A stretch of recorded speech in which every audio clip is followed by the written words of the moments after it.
أعوذ بالله من الشيطان الرجيم. بسم الله الرحمن الرحيم. يا أيها الناس اتقوا ربكم الذي خلقكم من نفس واحدة وخلق منها زوجها وبث منهما رجالا كثيرا ونساء واتقوا الله الذي تساءلون به والأرحام إن الله كان عليكم رقيبا وآتوا اليتامى أموالهم ولا تتبدلوا الخبيث بالطيب ولا تأكلوا أموالهم إلى أموالكم إنه كان حوبا كبيرا وإن خفتم ألا تقسطوا في اليتامى فانكحوا ما طاب لكم من النساء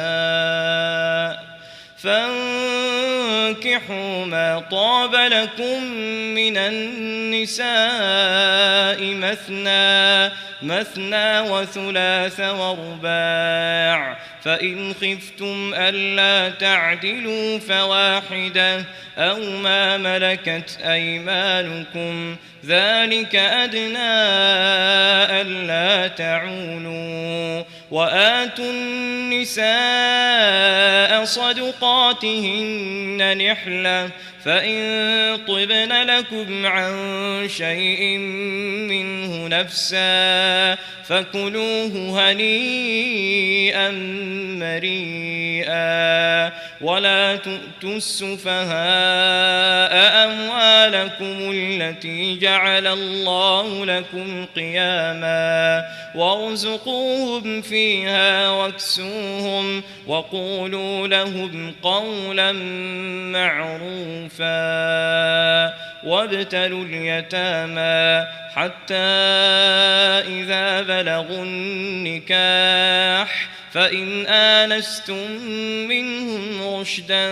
فادفعوا إليهم أموالهم ولا تأكلوها إسرافا وبدارا أن يكبروا ومن كان غنيا فليستعفف ومن كان فقيرا فليأكل بالمعروف فإذا دفعتم إليهم أموالهم فأشهدوا عليهم وكفى بالله حسيبا للرجال نصيب مما ترك الوالدان والأقربون وللنساء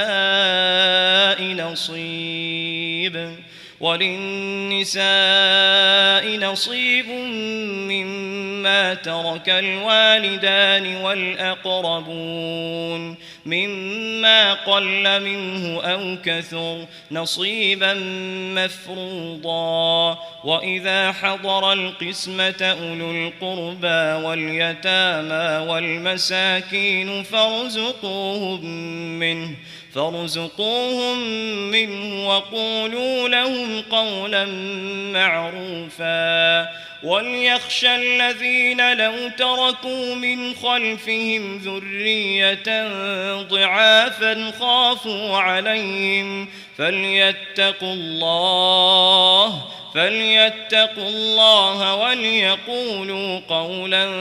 سديدا إن الذين يأكلون أموال اليتامى ظلما إنما يأكلون في بطونهم نارا وسيصلون سعيرا يوصيكم الله في أولادكم للذكر مثل حظ الأنثيين فإن كن نساء فوق اثنتين فلهن ثلثا ما ترك وإن كانت واحدة فلها النصف ولأبويه لكل واحد منهما السدس مما ترك إن كان له ولد فإن لم يكن له ولد وورثه أبواه فلأمه الثلث فإن كان له إخوة فلأمه السدس من بعد وصية يوصي بها أو دين آباؤكم وأبناؤكم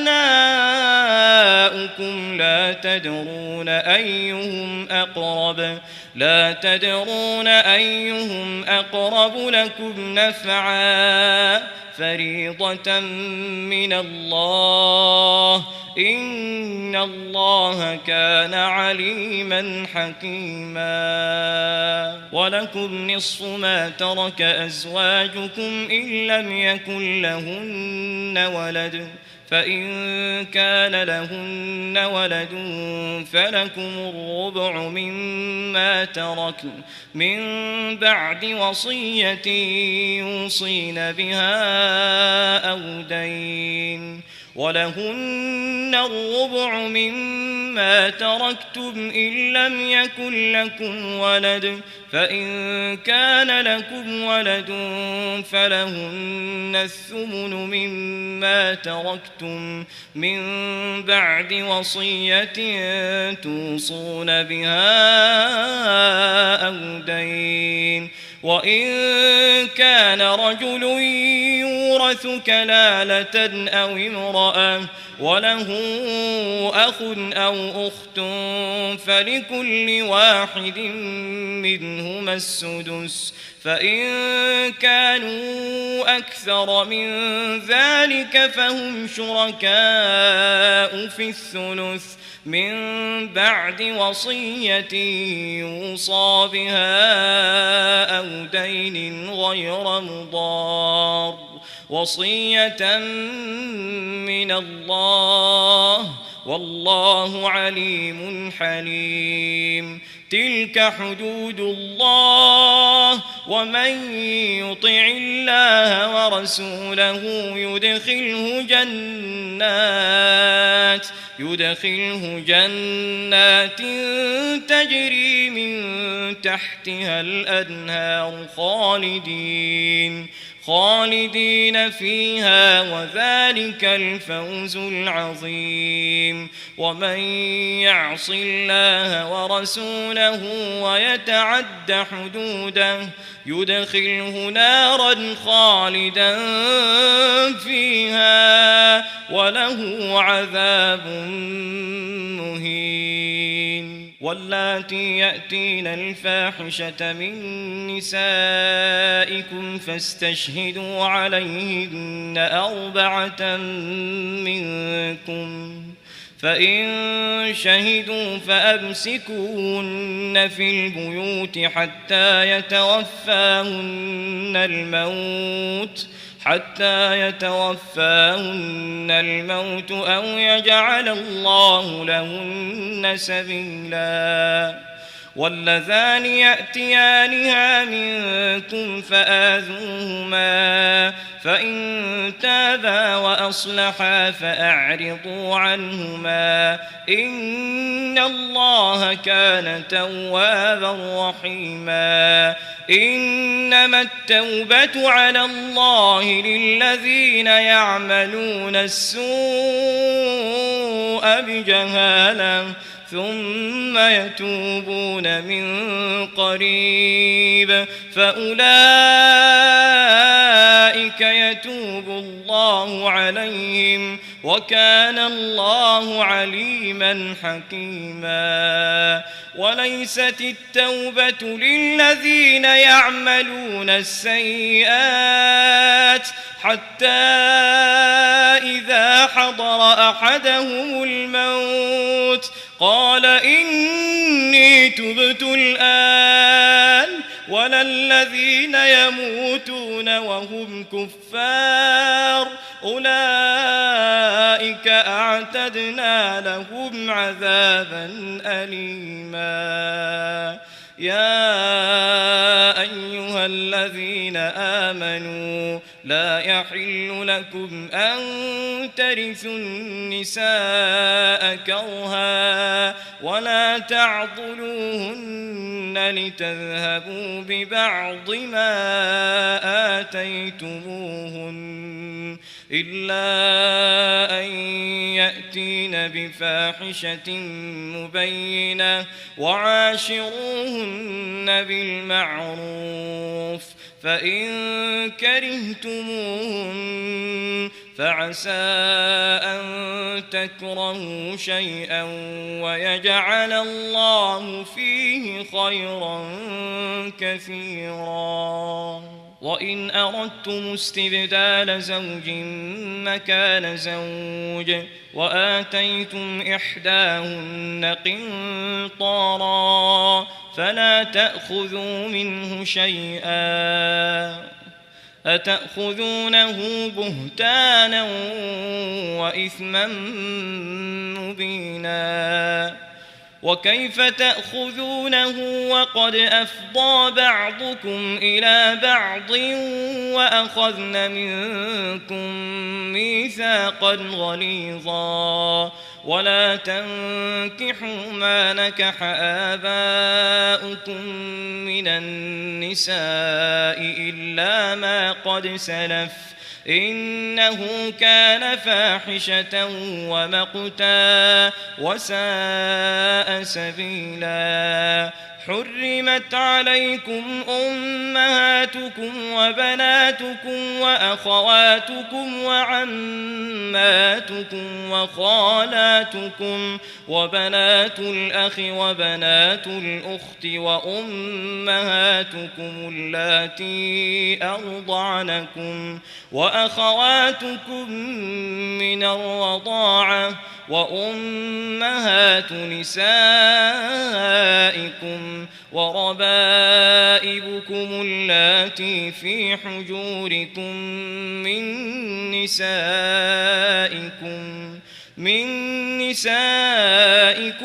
اللاتي دخلتم بهن فإن لم تكونوا دخلتم بهن فلا جناح عليكم وحلائل أبنائكم الذين من أصلابكم وأن تجمعوا بين الأختين إلا ما قد سلف إن الله كان غفورا رحيما والمحصنات من النساء إلا ما ملكت أيمانكم كتاب الله عليكم وأحل لكم ما وراء ذلكم أن تبتغوا بأموالكم محصنين غير مسافحين فما استمتعتم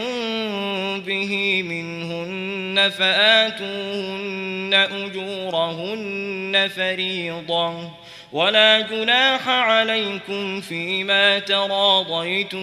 به من بعد الفريضة إن الله كان عليما حكيما ومن لم يستطع منكم طولا أن ينكح المحصنات المؤمنات فمما ملكت أيمانكم من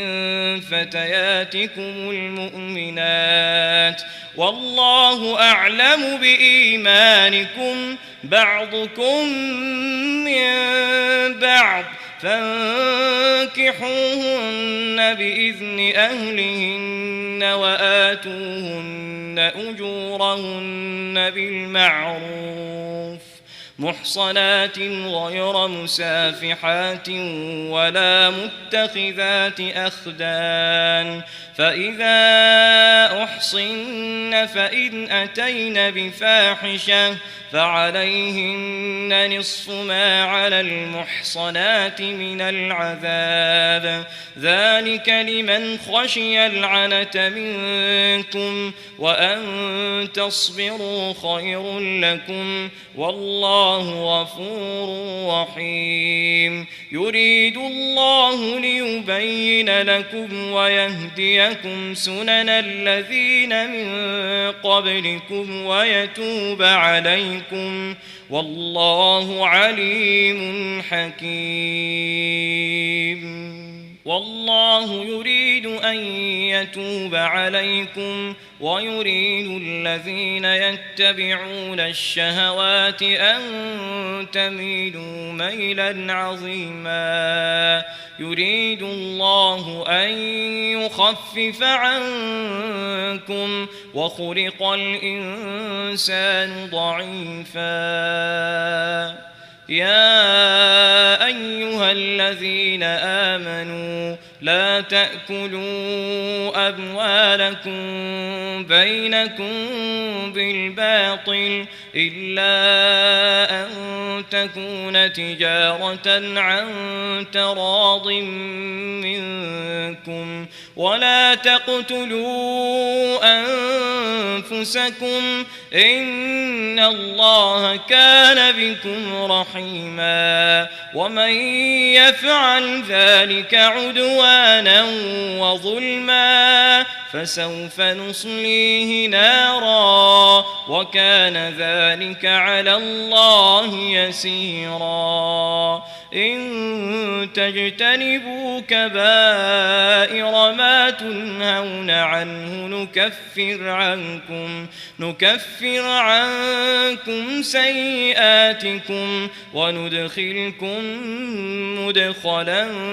كريما ولا تتمنوا ما فضل الله به بعضكم على بعض للرجال نصيب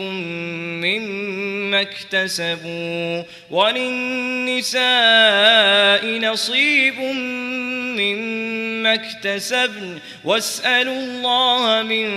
فضله إن الله كان بكل شيء عليما ولكل جعلنا موالي مما ترك الوالدان والأقربون والذين عقدت أيمانكم فآتوهم نصيبهم إن الله كان على كل شيء شهيدا الرجال قوامون على النساء بما فضل الله بعضهم على بعض وبما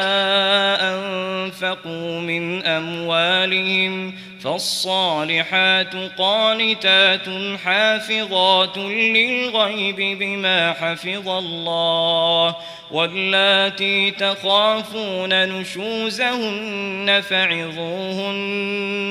فعظوهن واهجروهن في المضاجع واضربوهن فإن أطعنكم فلا تبغوا عليهن سبيلا إن الله كان عليا كبيرا وإن خفتم شقاق بينهما فابعثوا حكما من أهله وحكما من أهلها إن يريدا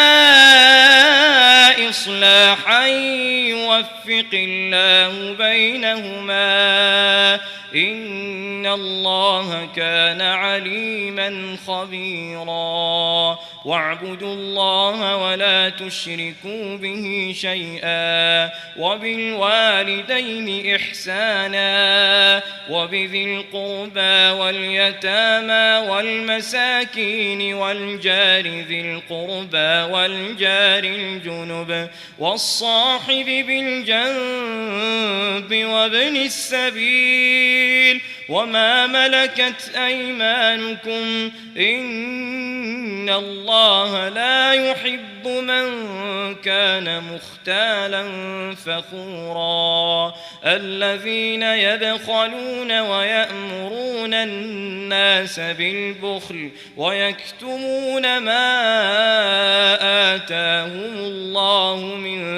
فضله وأعتدنا للكافرين عذابا مهينا والذين ينفقون أموالهم رئاء الناس ولا يؤمنون بالله ولا باليوم الآخر ومن يكن الشيطان له قرينا فساء قرينا وماذا عليهم لو آمنوا بالله واليوم الآخر وأنفقوا مما رزقهم الله وكان الله بهم عليما إن الله لا يظلم مثقال ذرة وإن تك حسنة يضاعفها ويؤت من لدنه أجرا عظيما فكيف إذا جئنا من كل أمة بشهيد وجئنا بك على هؤلاء شهيدا يومئذ يود الذين كفروا وعصوا الرسول لو تسوى بهم الأرض ولا يكتمون الله حديثا يا أيها الذين آمنوا لا تقربوا الصلاة وأنتم سكارى حتى تعلموا ما تقولون ولا جنبا إلا عابري سبيل حتى تغتسلوا وإن كنتم مرضى أو على سفر أو جاء أحد منكم من الغائط أو لامستم النساء فلم تجدوا ماء فتيمموا صعيدا طيبا فامسحوا بوجوهكم وأيديكم إن الله كان عفوا غفورا ألم تر إلى الذين أوتوا نصيبا من الكتاب يشترون الضلالة ويريدون أن تضلوا السبيل والله أعلم بأعدائكم وكفى بالله وليا وكفى بالله نصيرا من الذين هادوا يحرفون الكلم عن مواضعه ويقولون سمعنا وعصينا واسمع غير مسمع وراعنا ليا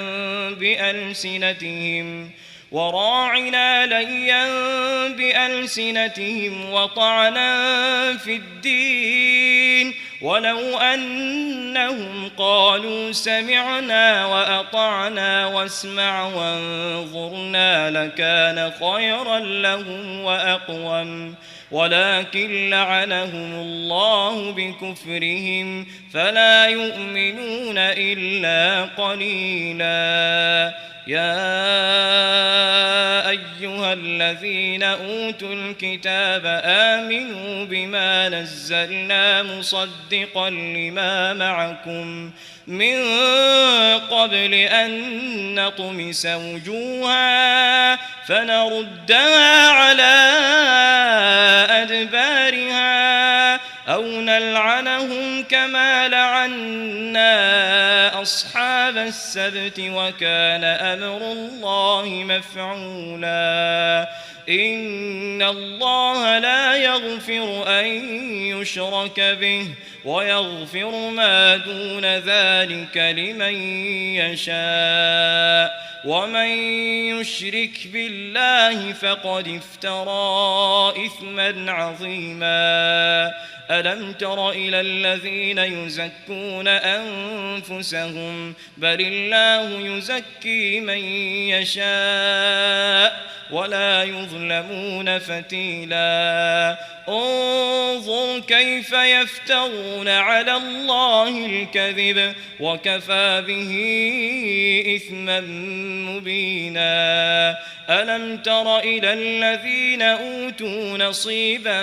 من الكتاب يؤمنون بالجبت والطاغوت ويقولون للذين كفروا هؤلاء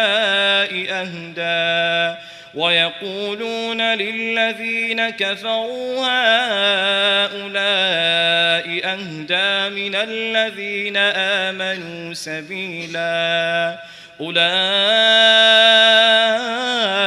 الذين لعنهم الله ومن يلعن الله فلن تجد له نصيرا أم لهم نصيب من الملك فإذا لا يؤتون الناس نقيرا أم يحسدون الناس على ما آتاهم الله من فضله فقد آتينا آل إبراهيم الكتاب والحكمة وآتيناهم ملكا عظيما فمنهم من آمن به ومنهم من صد عنه وكفى بجهنم سعيرا إن الذين كفروا بآياتنا سوف نصليهم نارا كلما نضجت جلودهم بدلناهم جلودا غيرها ليذوقوا العذاب إن الله كان عزيزا حكيما والذين آمنوا وعملوا الصالحات سندخلهم جنات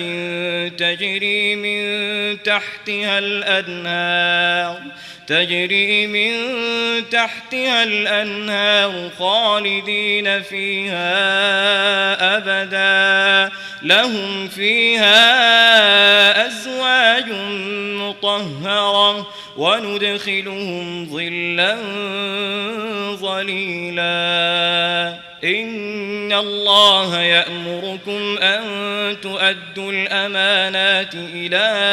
أهلها وإذا حكمتم بين الناس أن تحكموا بالعدل إن الله نعما يعظكم به إن الله كان سميعا بصيرا يا أيها الذين آمنوا أطيعوا الله وأطيعوا الرسول وأولي الأمر منكم فإن تنازعتم في شيء فردوه إلى الله والرسول إن كنتم تؤمنون بالله واليوم الآخر ذلك خير وأحسن تأويلا ألم تر إلى الذين يزعمون أنهم آمنوا بما أنزل إليك وما أنزل من قبلك يريدون أن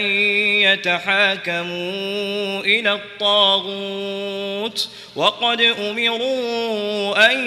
يكفروا به ويريد الشيطان أن يضلهم ضلالا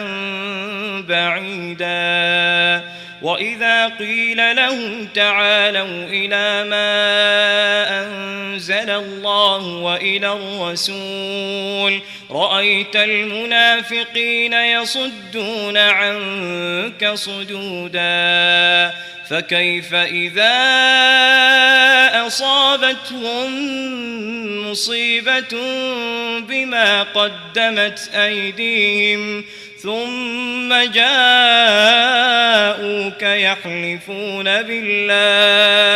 يحلفون بالله إن أردنا إلا إحسانا وتوفيقا أولئك الذين يعلم الله ما في قلوبهم فأعرض عنهم وعظهم وقل لهم في أنفسهم قولا بليغا وما أرسلنا من رسول إلا ليطاع بإذن الله ولو أنهم إذ ظلموا أنفسهم جاءوك فاستغفروا الله واستغفر لهم الرسول لوجدوا الله توابا رحيما فلا وربك لا يؤمنون حتى يحكموك فيما شجر بينهم ثم لا يجدوا في أنفسهم حرجا مما قضيت ويسلموا تسليما ولو أنا كتبنا عليهم أن اقتلوا أنفسكم أو اخرجوا من دياركم ما فعلوه إلا قليل منهم ولو أنهم فعلوا ما يوعظون به لكان خيرا لهم وأشد تثبيتا وإذا لآتيناهم من لدنا أجرا عظيما ولهديناهم صراطا مستقيما ومن يطع الله والرسول فأولئك مع الذين أنعم الله عليهم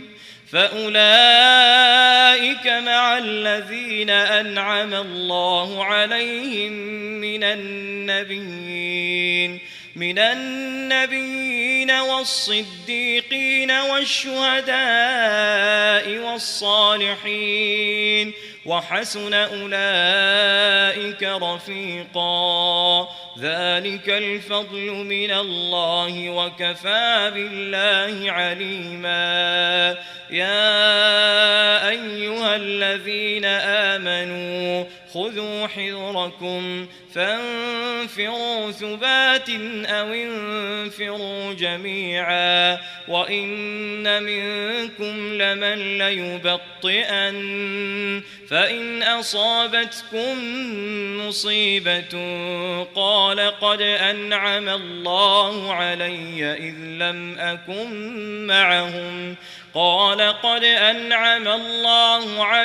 إذ لم أكن معهم شهيدا ولئن أصابكم فضل من الله ليقولن كأن لم تكن بينكم وبينه مودة يا ليتني كنت معهم فأفوز فوزا عظيما فليقاتل في سبيل الله الذين يشرون الحياة الدنيا بالآخرة ومن يقاتل في سبيل الله فيقتل أو يغلب فسوف نؤتيه أجرا عظيما وما لكم لا تقاتلون في سبيل الله والمستضعفين من الرجال والنساء والولدان الذين يقولون الذين يقولون ربنا أخرجنا من هذه القرية الظالم أهلها واجعل لنا من لدنك وليا واجعل لنا من لدنك نصيرا الذين آمنوا يقاتلون في سبيل الله والذين كفروا يقاتلون في سبيل الطاغوت فقاتلوا أولياء الشيطان إن كيد الشيطان كان ضعيفا ألم تر إلى الذين قيل لهم كفوا أيديكم وأقيموا الصلاة وآتوا الزكاة فلما كتب عليهم القتال إذا فريق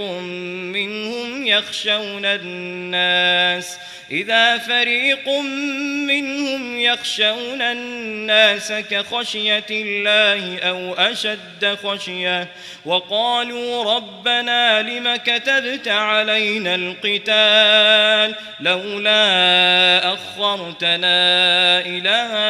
أجل قريب قل متاع الدنيا قليل والآخرة خير لمن اتقى ولا تظلمون فتيلا أينما تكونوا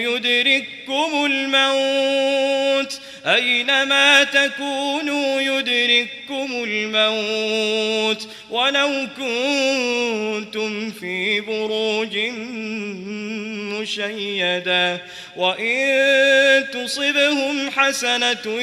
يقولوا هذه من عند الله وإن تصبهم سيئة يقولوا هذه من عندك قل كل من عند الله فما لهؤلاء القوم لا يكادون يفقهون حديثا ما أصابك من حسنة فمن الله وما أصابك من سيئة فمن نفسك وأرسلناك للناس رسولا وكفى بالله شهيدا من يطع الرسول فقد أطاع الله ومن تولى فما أرسلناك عليهم حفيظا ويقولون طاعة فإذا برزوا من عندك بيت طائفة منهم غير الذي تقول والله يكتب ما يبيتون فأعرض عنه وتوكل على الله وكفى بالله وكيلا أفلا يتدبرون القرآن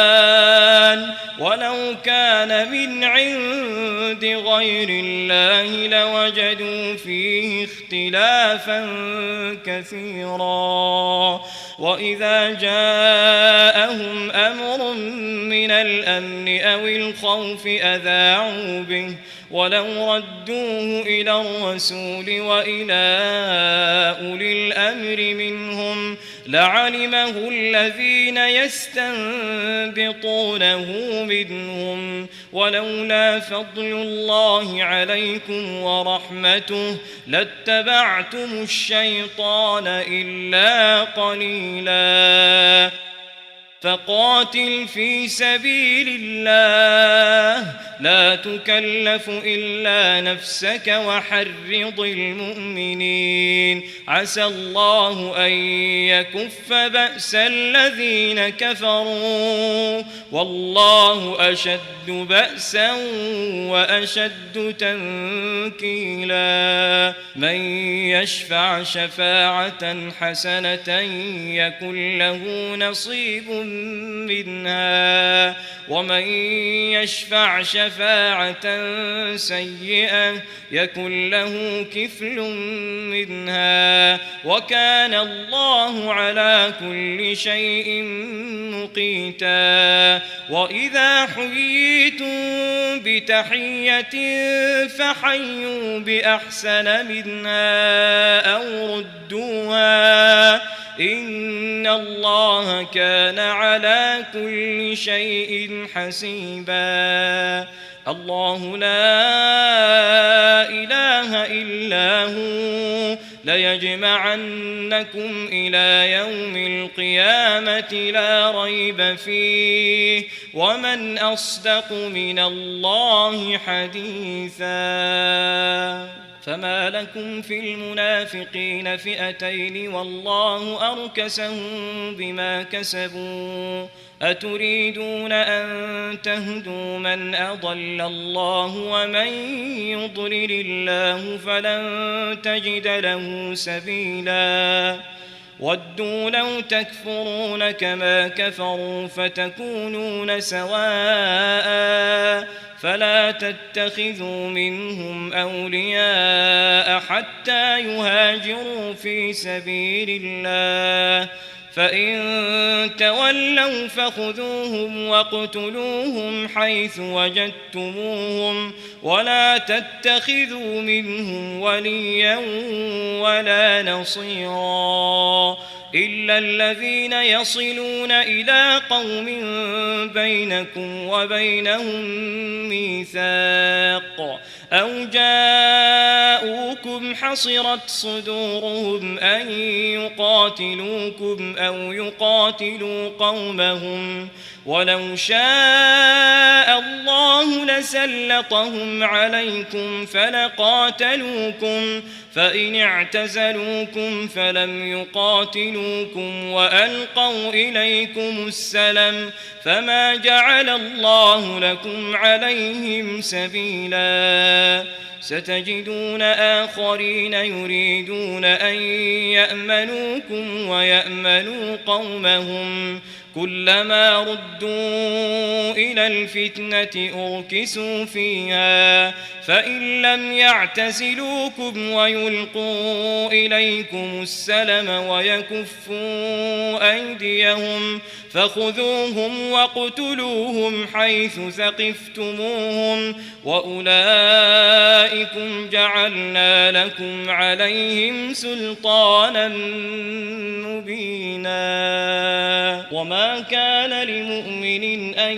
يقتل مؤمنا إلا خطأ ومن قتل مؤمنا خطأ فتحرير رقبة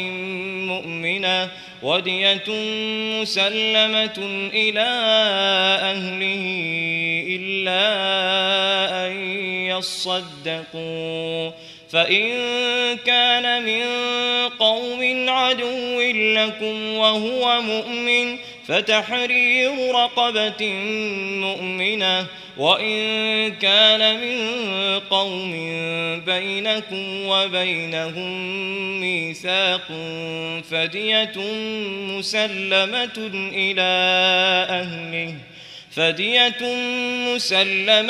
إلى أهله وتحرير رقبة مؤمنة فمن لم يجد فصيام شهرين متتابعين توبة من الله وكان الله عليما حكيما. ومن يقتل مؤمنا متعمدا فجزاؤه جهنم خالدا فيها وغضب الله عليه ولعنه وأعد له عذابا عظيما. يا أيها الذين آمنوا إذا ضربتم في سبيل الله فتبينوا ولا تقولوا لمن ألقى إليكم السلام لست مؤمنا تبتغون عرض الحياة الدنيا فعند الله مغانم كثيرة كذلك كنتم من قبل فمن الله عليكم فتبينوا إن الله كان بما تعملون خبيرا لا يستوي القاعدون من المؤمنين غير أولي الضرر والمجاهدون في سبيل الله بأموالهم وأنفسهم فضل الله المجاهدين بأموالهم وأنفسهم على القاعدين درجة وكلا وعد الله الحسنى وفضل الله المجاهدين على القاعدين أجرا عظيما درجات منه ومغفرة ورحمة وكان الله غفورا رحيما إن الذين توفاهم الملائكة ظالمي أنفسهم قالوا فيم كنتم قالوا كنا مستضعفين في الأرض قالوا ألم تكن أرض الله واسعة فتهاجروا فيها فأولئك مأواهم جهنم وساءت مصيرا إلا المستضعفين من الرجال والنساء والولدان لا يستطيعون حيلة ولا يهتدون سبيلا فأولئك عسى الله أن يعفو عنهم وكان الله عفوا غفورا ومن يهاجر في سبيل الله يجد في الأرض مراغما كثيرا وسعة ومن يخرج من بيته مهاجرا إلى الله ورسوله ثم يدركه الموت فقد وقع أجره على الله وكان الله غفورا رحيما وإذا ضربتم في الأرض فليس عليكم جناح أن تقصروا من الصلاة إن خفتم أن يفتنكم الذين كفروا إن الكافرين كانوا لكم عدوا مبينا وإذا كنت فيهم فأقمت لهم الصلاة فلتقم طائفة منهم معك وليأخذوا أسلحتهم فإذا سجدوا فليكونوا من ورائكم ولتأت طائفة أخرى لم يصلوا فليصلوا معك وليأخذوا حذرهم وأسلحتهم ود الذين كفروا لو تغفلون عن أسلحتكم وأمتعتكم فيميلون عليكم ميلة واحدة ولا جناح عليكم إن كان بكم أذى من مطر أو كنتم مرضى أن تضعوا أسلحتكم وخذوا حذركم إن الله أعد للكافرين عذابا مهينا فإذا قضيتم الصلاة فاذكروا الله قياما وقعودا وعلى جنوبكم فإذا اطمأننتم فأقيموا الصلاة إن الصلاة كانت على المؤمنين كتابا موقوتا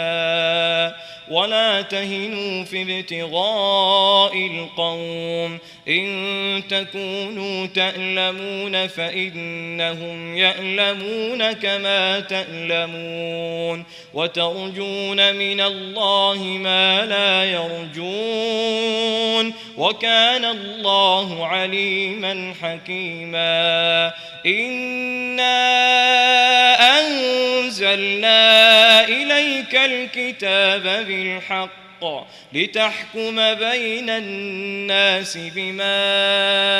أراك الله ولا تكن للخائنين خصيما واستغفر الله إن الله كان غفورا رحيما ولا تجادل عن الذين يختانون أنفسهم إن الله لا يحب من كان خوانا أثيما يستخفون من الناس ولا يستخفون من الله وهو معهم إذ يبيتون ما لا يرضى من القول وكان الله بما يعملون محيطا ها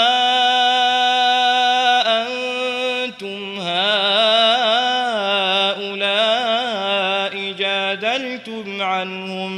جادلتم عنهم في الحياة الدنيا فمن يجادل الله عنهم يوم القيامة أم من يكون عليهم وكيلا ومن يعمل سوءا أو يظلم نفسه ثم يستغفر الله يجد الله غفورا رحيما ومن يكسب إثما فإنما يكسبه على نفسه وكان الله عليما حكيما ومن يكسب خطيئة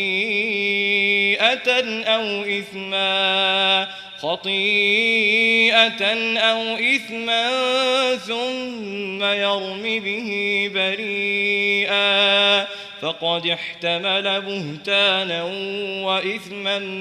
مبينا ولولا فضل الله عليك ورحمته لهمت طائفة منهم أن يضلوك وما يضلون إلا أنفسهم وما يضرونك من شيء وأنزل الله عليك الكتاب والحكمة وعلمك ما لم تكن تعلم وكان فضل الله عليك عظيما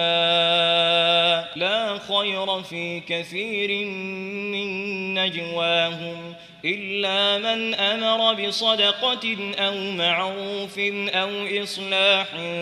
بين الناس ومن يفعل ذلك ابتغاء مرضات الله فسوف نؤتيه أجرا عظيما ومن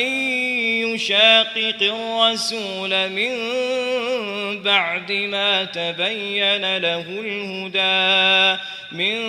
بعد ما تبين له الهدى ويتبع غير سبيل المؤمنين نوله ما تولى ونصله جهنم وساءت مصيرا إن الله لا يغفر أن يشرك به ويغفر ما دون ذلك لمن يشاء ومن يشرك بالله فقد ضل ضلالا بعيدا إن يدعون من دونه إلا إناثا وإن يدعون إلا شيطانا مريدا لعنه الله وقال لأتخذن من عبادك نصيبا مفروضا ولأضلنهم ولأمنينهم ولآمرنهم فليبتكن آذان الأنعام ولآمرنهم فليغيرن خلق الله ومن يتخذ الشيطان وليا من دون الله فقد خسر خسرانا مبينا يعدهم ويمنيهم وما يعدهم الشيطان إلا غرورا أولئك مأواهم جهنم ولا يجدون عنها محيصا والذين آمنوا وعملوا الصالحات سندخلهم جنات تجري من تحتها الأنهار خالدين فيها أبدا وعد الله حقا ومن أصدق من الله قيلا ليس بأمانيكم ولا أماني أهل الكتاب من يعمل سوءا يجز به ولا يجد له من دون الله وليا ولا نصيرا ومن يعمل من الصالحات من ذكر أو أنثى وهو مؤمن فأولئك يدخلون الجنة ولا يظلمون نقيرا ومن أحسن دينا ممن أسلم وجهه لله وهو محسن واتبع ملة إبراهيم حنيفا واتخذ الله إبراهيم خليلا ولله ما في السماوات وما في الأرض وكان الله بكل شيء محيطا ويستفتونك في النساء قل الله يفتيكم فيهن وما يتلى عليكم في الكتاب في يتامى النساء اللاتي لا تؤتونهن ما كتب لهن وترغبون أن تنكحوهن والمستضعفين من الولدان وأن تقوموا لليتامى بالقسط وما تفعلوا من خير فإن الله كان به عليما وإن امرأة خافت من بعلها نشوزا أو إعراضا فلا جناح عليهما أن يصلحا بينهما صلحا والصلح خير وأحضرت الأنفس الشح وإن تحسنوا وتتقوا فإن الله كان بما تعملون خبيرا ولن تستطيعوا أن تعدلوا بين النساء ولو حرصتم فلا تميلوا كل الميل فتذروها كالمعلقة وإن تصلحوا وتتقوا فإن الله كان غفورا رحيما وإن يتفرقا يغن الله كلا من سعته وكان الله واسعا حكيما ولله ما في السماوات وما في الأرض ولقد وصينا الذين أوتوا الكتاب من قبلكم وإياكم أن اتقوا الله وإن تكفروا فإن لله ما في السماوات وما في الأرض وكان الله غنيا حميدا ولله ما في السماوات وما في الأرض وكفى بالله وكيلا إن يشأ يذهبكم أيها الناس ويأتي بآخرين وكان الله على ذلك قديرا من كان يريد ثواب الدنيا فعند الله ثواب الدنيا والآخرة وكان الله سميعا بصيرا يا أيها الذين آمنوا كونوا قوامين بالقسط شهداء لله ولو على أنفسكم أو الوالدين والأقربين إن يكن غنيا أو فقيرا فالله أولى بهما فلا تتبعوا الهوى أن تعدلوا وإن تلووا أو تعرضوا فإن الله كان بما تعملون خبيرا يا أيها الذين آمنوا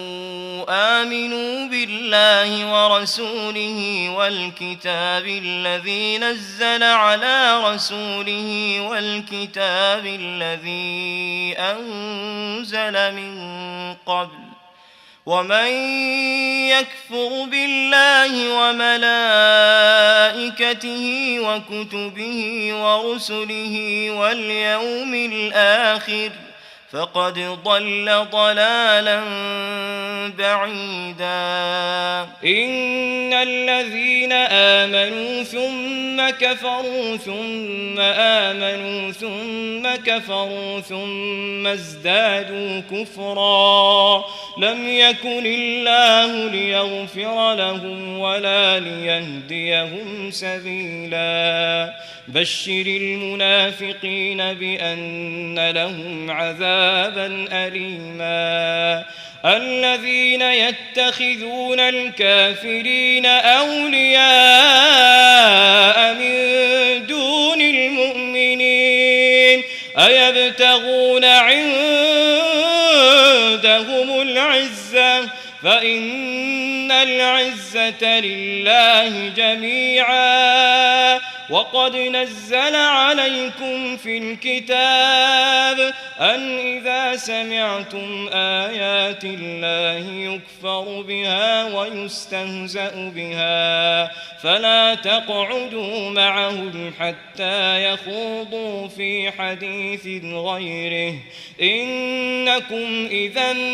مثلهم إن الله جامع المنافقين والكافرين في جهنم جميعا الذين يتربصون بكم فإن كان لكم فتح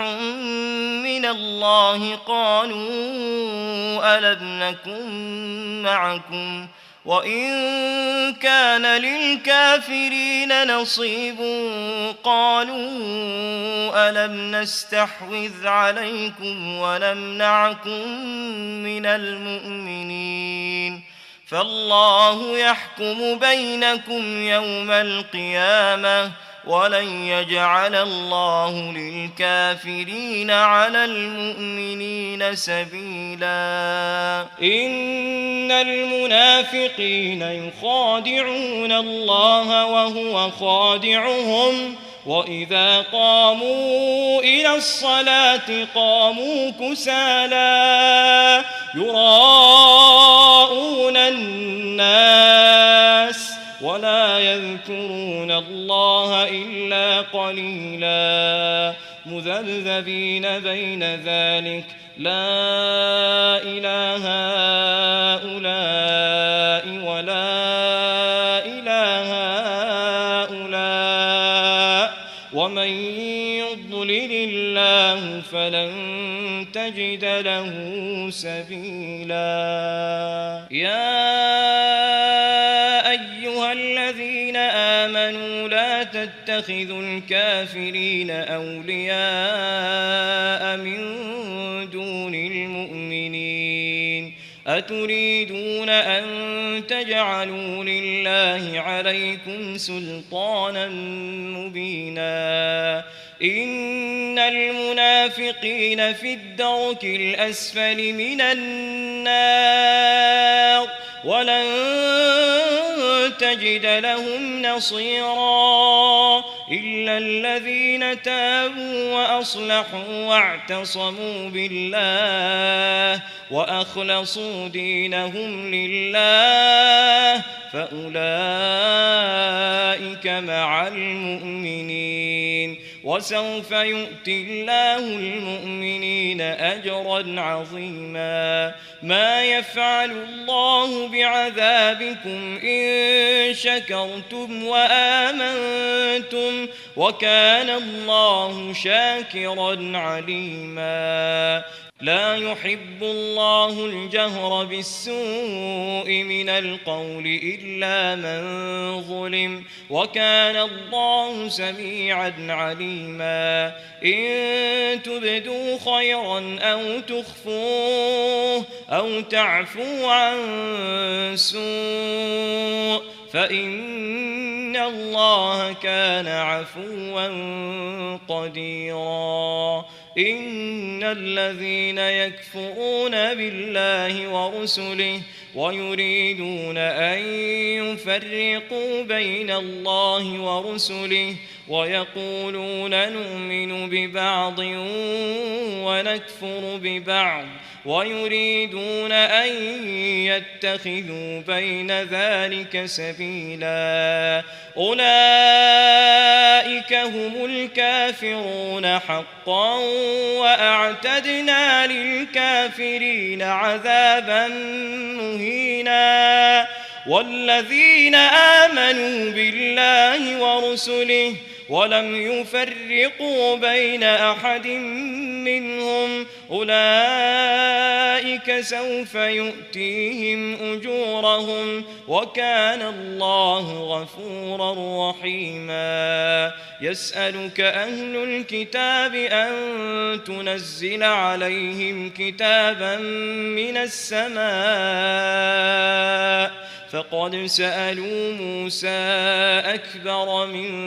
ذلك فقالوا أرنا الله جهرة فأخذتهم الصاعقة بظلمهم ثم اتخذوا العجل من بعد ما جاءتهم البينات فعفونا عن ذلك وآتينا موسى سلطانا مبينا ورفعنا فوقهم الطور بميثاقهم وقلنا لهم ادخلوا الباب سجدا وقلنا لهم لا تعدوا في السبت وأخذنا منهم ميثاقا غليظا فبما نقضهم ميثاقهم وكفرهم بآيات الله فبما نقضهم ميثاقهم وكفرهم بآيات الله وقتلهم الأنبياء بغير حق وقولهم قلوبنا غلف بل طبع الله عليها بكفرهم فلا يؤمنون إلا قليلا وبكفرهم وقولهم على مريم بهتانا عظيما وقولهم إنا قتلنا المسيح عيسى ابن مريم رسول الله وما قتلوه وما صلبوه ولكن شبه لهم وإن الذين اختلفوا فيه لفي شك منه ما لهم به من علم إلا اتباع الظن وما قتلوه يقينا بل رفعه الله إليه وكان الله عزيزا حكيما وإن من أهل الكتاب إلا ليؤمنن به قبل موته ويوم القيامة يكون عليهم شهيدا فبظلم من الذين هادوا حرمنا عليهم طيبات أحلت لهم وبصدهم عن سبيل الله كثيرا وأخذهم الربا وقد نهوا عنه وأكلهم أموال الناس بالباطل وأعتدنا للكافرين منهم عذابا أليما لكن الراسخون في العلم منهم والمؤمنون يؤمنون بما أنزل إليك وما أنزل من قبلك والمقيمين الصلاة والمؤتون الزكاة والمؤمنون بالله واليوم الآخر أولئك سنؤتيهم أجرا عظيما إنا أوحينا إليك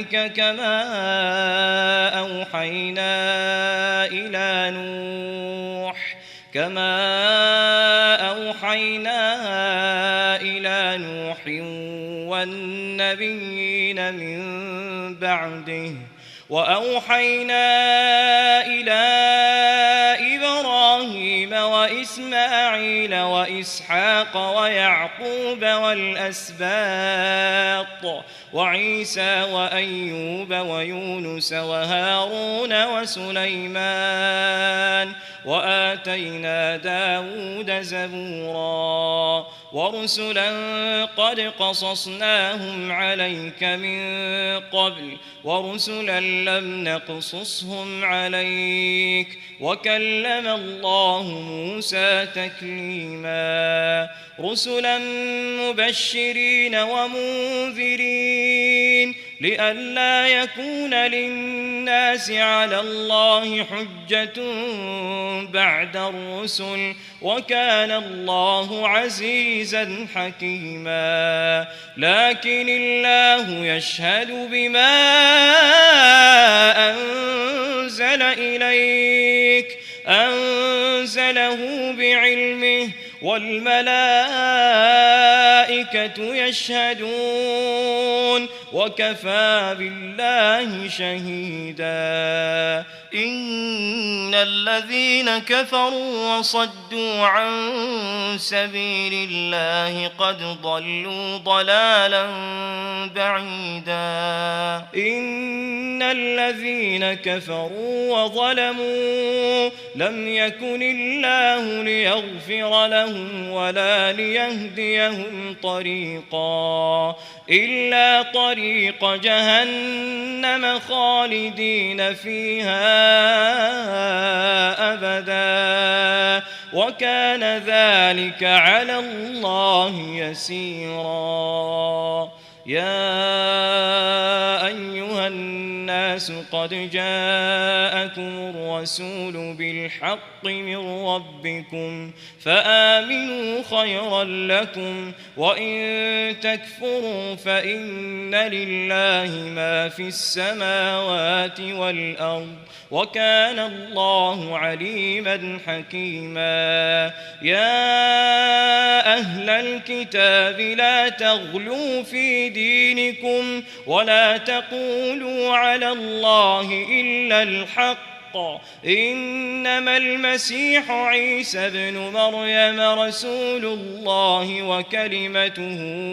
ألقاها إلى مريم وروح